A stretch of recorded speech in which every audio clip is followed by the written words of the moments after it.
Who? Oh. Good afternoon. My name is Greg Hahn. I'm chairman of the Indianapolis Public Transportation Corporation, and we welcome you to our September board meeting, which is September the 18th, this Thursday, and it's now 4:01, and I'm calling it into session. So at this point in time, I would ask our counsel, Bob Fry, to make the roll call, please. Thank you, Mr. Chair. Directors, please indicate your attendance when I call your name. Director Slash, Director Fagan, Director Wilson. Present. Director Gardner. Present. Chairman Hahn. Present. And then is Director Smith, I understand, maybe online. Are you present, sir?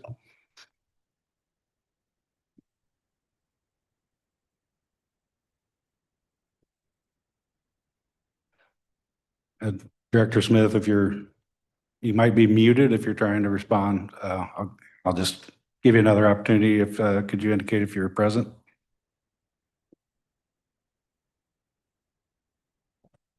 Okay, we can go ahead and proceed. We still have a quorum. If he comes on. Yes, we'll acknowledge him if he's able to. Okay. Thanks, Bob. Next is our awards and commendations. Our president and CEO, Jennifer Purrs, will present those. And do we have any for September, Jennifer? I do. Thank you, Chairman. This is Jennifer Purrs, President and CEO. I will start off, as I always do, with our safe driver recognition. The operators listed here were recognized in August for their safe driving record and received a National Safety Council patch, pin, and certificate. I'll recognize Mr. Samuel Abibi, who has been working with us for 12 years and has 11 years of safe driving. So thank you to Samuel for your service. Next is our Operations Employee of the Month, Joanne Sanders. Joanne wrote to us that she is a team player and is willing to assist whenever needed. Recently, she was the operator for a special event, driving and hosting a cooling bus at the state fair. During the event and extremely high temperatures, Joanne displayed patience and fortitude in navigating a detailed situation regarding some complications. She was an amazing hostess to those who enjoyed the cooling bus, setting up outreach materials and making sure guests were comfortable and welcome. She's a pleasant communicator who exhibits outstanding professionalism. Congratulations to Joanne Sanders as our Operations Employee of the Month. Next is our Fleet Employee of the Month, Mr. Michael Jones. His nominator wrote to us that Mr. Jones is an exceptional team player whose positive attitude and dedication make him a true asset. He consistently picks up shifts and works overtime to ensure our fleet is ready for revenue service. He approaches his work with a smile, engages respectfully with others, and goes the extra mile without hesitation. His performance, professionalism, and strong work ethic reflect his commitment not only to Indigo, but to the community who depend on having reliable transportation. We sincerely appreciate his dedication and contributions to the team. Congratulations to Mr. Michael Jones. Next, we have a retirement. Happy retirement to Robbie Wagner. After more than 4 decades of dedicated service, we are recognizing and celebrating the retirement of Mr. Robbie Wagner, who officially concludes his remarkable career with Indigo after 46 years, 2 weeks, and 1 day of service. Robbie began his career August 21st, 1979. He started as a general laborer before transferring to the role of a defect mechanic. Later, he accepted the role of facilities mechanic, eventually finishing his career in the body shop. He has served with ATU Local 1070 as a shop steward and for a period of time served as their president. He also served on the union executive board for several years. His work ethic, knowledge, and commitment to excellence earned him respect over the years, and he contributed to the training of others, always willing to lend a helping hand. He was instrumental in organizing pitch-ins in the garage area and was known to take up collections for coworkers who were in need. Robbie's last day was September 4th, 2025. Please join me in congratulating him on a long, successful career, and we wish him health, happiness, and fulfillment in his retirement.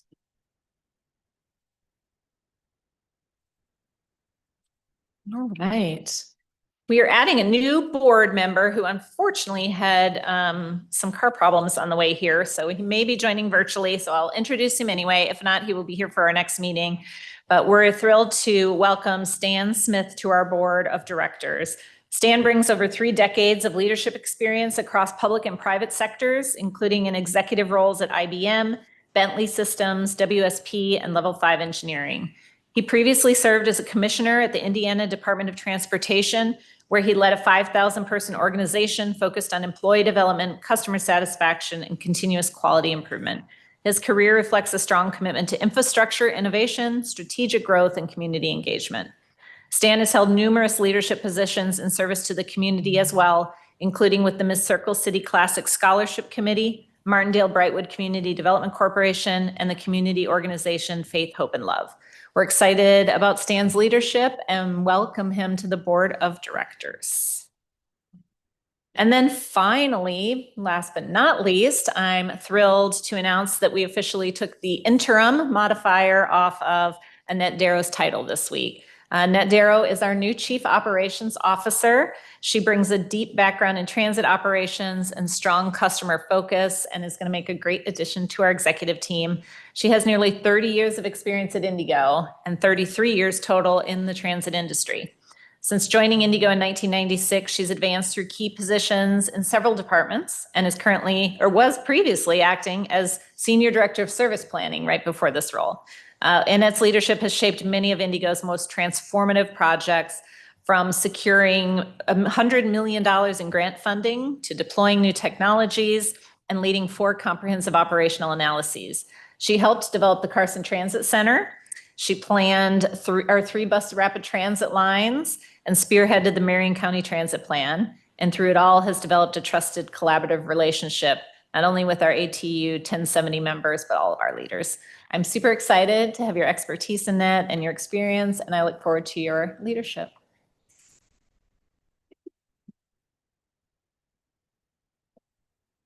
And that is all I have. Thank you, Chairman. Okay, thanks, Jennifer. On behalf of the board, I'd also like to welcome Stan to the board. Known him for many, many years. Will be a great addition. And also to Annette, welcome. I know you've been here the whole time. So next on our regular agenda is item number 3. And we will begin with action item A1, which is consideration approval of the board meeting minutes from August the 21st, 2025. Are there any questions or comments from the board members on the board minutes? Okay. We don't need to vote on that, do we? Or do we? Okay. Yes, you do, but We'll have to do the roll call. if I may, Mr. Chair, could I request one more time to see if Director Smith, if you can hear us and intend to participate in the meeting, could you please indicate your presence?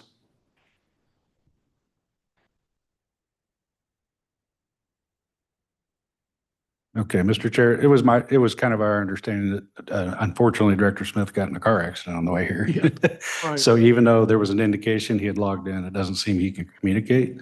So in that case, the open door law does require that a virtual director be able to communicate both ways. So I recommend we just proceed as if Mr. Smith is not participating today Okay. in official action. We could just consider him like he's listening in this month, I suppose, to learn. And so I would recommend we could proceed with a regular voice vote Okay. after an appropriate motion and second. Do we have a motion to approve? So moved. Second. All those in favor? Aye. Aye. Any opposed? Let the record show there's no opposition. It passes.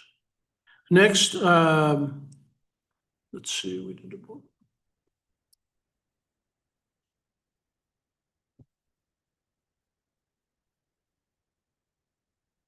We just did the board minutes. Okay. Next is a consideration approval of on-call scheduling services. And our Chief Operating Officer, Annette Darrow, will make that presentation. Good afternoon. Thank you. Annette Darrow, Chief Operating Officer, and I'm bringing forth the on-call scheduling services. So just a little background. One of the core functions of the service planning department is to schedule all the buses and the services that you see on the street. It's a very complicated niche kind of thing to do and to find people to do it. In the past, people would do it manually. They actually cut pieces of paper and run, cut, and try to put a big puzzle together and how to figure out how to put this work together. Back in 2005, we bought the Hastis suite of software, which you've heard me talk about before. And so we've moved fully into that, but it's also, you have to still understand how to do the scheduling and run cutting to build it in the software to know what kind of result you're getting and if it's good.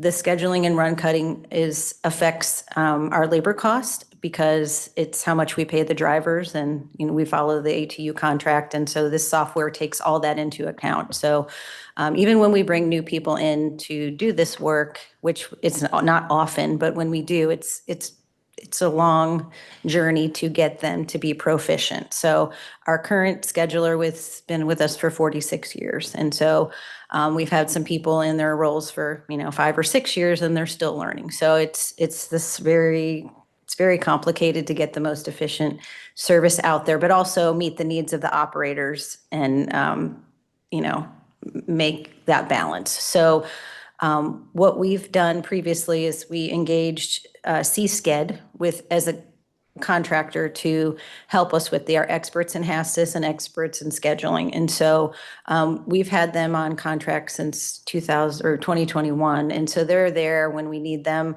They're on call. They can step in. They can work in our system. They can train our staff. So we've used them on and off for ad hoc projects and other things. But we could also, call them up as needed just to look at what we've done in the system or do it for us if we so needed to. Our goal is to grow people internally, but we need them on the bench to help support us. And they did support us greatly when we moved to rostering. That was huge because we didn't have any experience with it. So they were able to support us with that. So I'm asking that the board authorize the president and CEO into a 3-year contract not to exceed $173,325 to provide that support to staff. So if there's any questions, I'd be glad to answer them. Any questions or comments from the board? No, I beat Annette about this last night after the council meeting, so I fully support what she's asking. Okay, can I get a motion for consideration and approval of the on-call scheduling services? Second? Second. All those in favor signify by saying aye. Aye. Any opposed? Let the record show no opposition, and the motion passes. Thank you. Thanks. Thank you very much. Okay, next is A3, consideration approval of 6410 charging station. And Annette, you're going to make that presentation as well, correct? All right.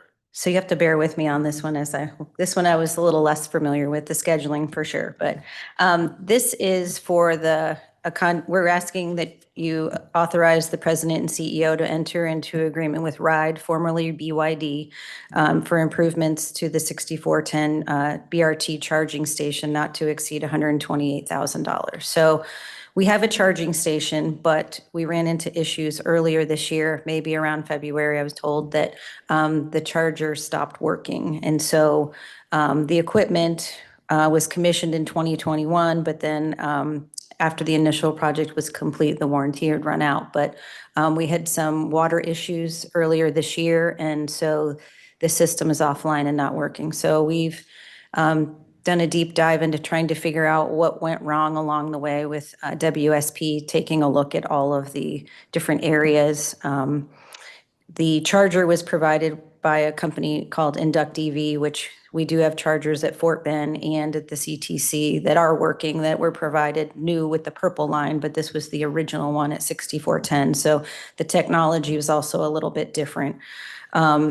So in doing this, we've tried to work with RIDE, now or formerly BYD, to come to some agreement on how we can move forward to get this charging station hopefully back online before winter, because when the charging station isn't working, we're not getting the bumps in charge that we need to keep the buses running throughout the day. So when it's really hot or really cold, they may not make it all day. And so that sort of causes the scramble by staff who have to swap the bus out, get it back in, charge it, or tow it in sometimes. And so by getting those bumps, it can help reduce the need for that and help us make it through the day. Because when that happens, then the service suffers, because then we pull the bus, it may not come. Granted, on the red line, it's 10 minutes now on weekdays, but weekends, it's 15. So you'd have 30 minutes between buses instead of, it might be 20 on the weekends, or weekdays. So by getting this charging situation resolved, we hope, we could have less interruption and customer impact. And then also with the staff, they can better move the resources around. And so we're trying to do a deep dive and take a big holistic look about how we can better manage this. I mean, we do collect a lot of data on a daily basis. We try not to let any buses go out that are less than 95% charged, but that's not always possible, but that is the goal. And so we track each bus every day, what it went out at, what it came back in, if we had to pull it, why, how many charging opportunities did it have at the charging station, and how many were successful. We have a team that works with the operators, but so we're trying to look at every avenue just to protect service. So that's what this approval of this recommendation, we hope, would help solve that or put us in a better position. So I'd be glad to answer any questions, or if I can. Yeah, so, Mr. Chairman, colleagues, I had a very detailed conversation with our CFO about this when I found out about it. And you know, those of you who know me know I'm a data guy. We just don't have any data. Or the data that we have isn't telling us anything. And I think that we need some more time to be able to put this package together. However, this is kind of an emergency thing.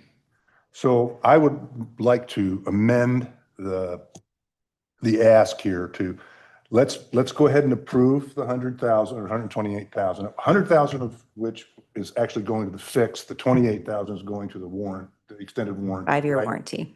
So let's approve the CEO being able to enter into a contract with it, with the caveat that since we don't know what we don't know, we're not going to spend it until the board is informed.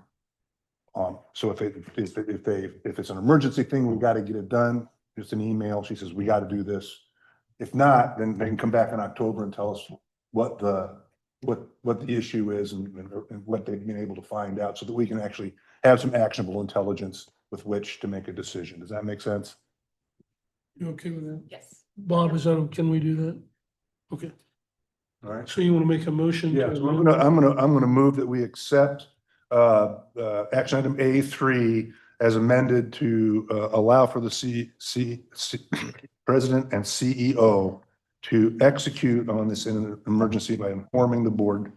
And if not, then bring it back in October. And so we know what we're getting ourselves into. It may be that it's going to cost us more than $100,000, you know, or it may be that there's some other option. We just don't know what we don't know yet. And I hesitate not to give the CEO the room to maneuver in the backfield, right? But I also don't want to be just arbitrarily spending money that we may or may not need to spend. Does that make sense? Yes. Okay, so that's my motion. Okay. Can I get a motion for consideration and approval as amended on 6410 charging station? So moved. Second. Okay, all those in favor, please signify by saying aye. Aye. Any opposed? Let the record show no opposition, and that motion as amended passes. Thank you, Mr. Chairman. Thank you, colleagues. I appreciate it. Thank you. This brings us to agenda item number 4, information items, and item I1 is the finance report presented by our CFO, Mr. Burt Brown. Thank you, Mr. Chairman. Good evening, Bart Brown, CFO. This is the August 2025 financial summary. Under revenue, our federal assistance revenue came in over budget for the month, $173,118, and for the year, we're over budget by $2,117,398. Other operating revenue category was under budget by $37,055, and for the year, we're under budget $796,329. Passenger service revenue is under budget by $31,337. And for the year, we're under budget by $259,861. And we received our PMTF grant for the year. Property tax revenue came in on budget for the month of August. However, probably in October, we'll start to see early distributions for the fall collections.